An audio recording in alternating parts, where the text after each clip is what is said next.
question is, how do corporations sell their products?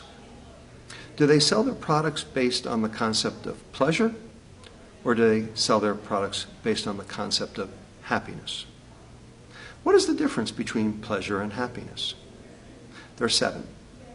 Pleasure is short-lived, happiness is long-lived. Pleasure is visceral, you feel it in your body. Happiness is ethereal, you feel it above the neck. Pleasure is taking, happiness is giving. Pleasure is experienced alone. Happiness is usually experienced in social groups.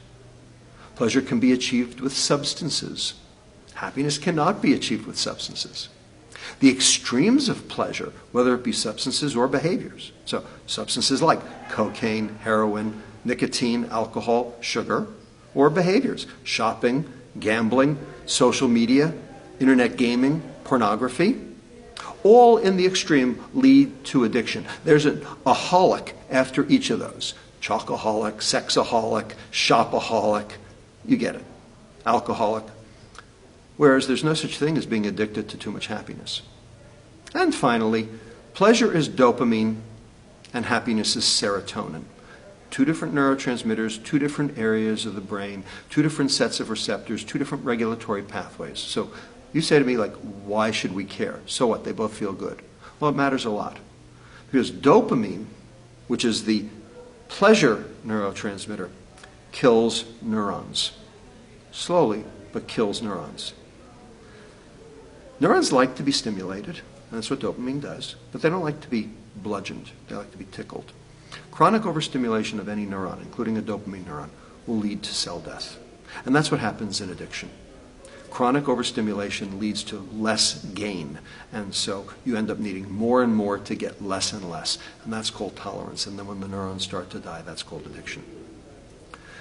Serotonin does not cause cell death. Serotonin is not excitatory, it's inhibitory. So you can't overdose on too much happiness. But there's one thing that reduces serotonin, dopamine. So the more pleasure you seek, the more unhappy you get.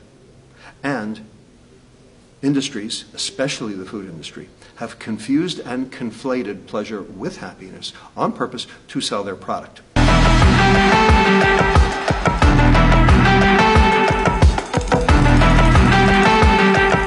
We have lots of behaviors that we engage in called habits. Why do you cross your arms this way instead of this way?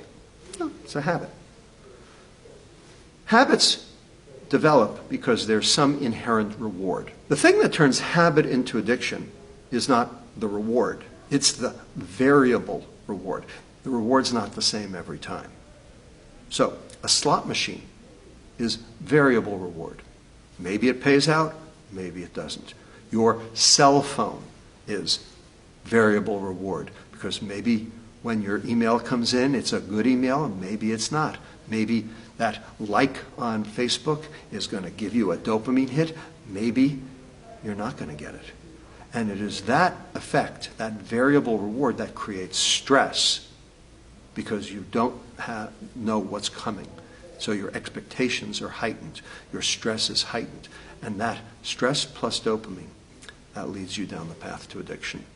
And so video games, social media, these gamified apps and programs are all built to have this addictive quality. There's even a company in Los Angeles called Dopamine Labs that will introduce variable reward into your app in order to make it addictive. There's an area of your brain right here in the front called the prefrontal cortex. It is the executive function center. It is the being able to see the future center. It is the Jiminy Cricket part of your brain, the part of your brain that keeps you from doing stupid things. Turns out that area of the brain is the last part of the brain to develop. So the more dopamine, the more stress during puberty, the more likely you will end up an addict.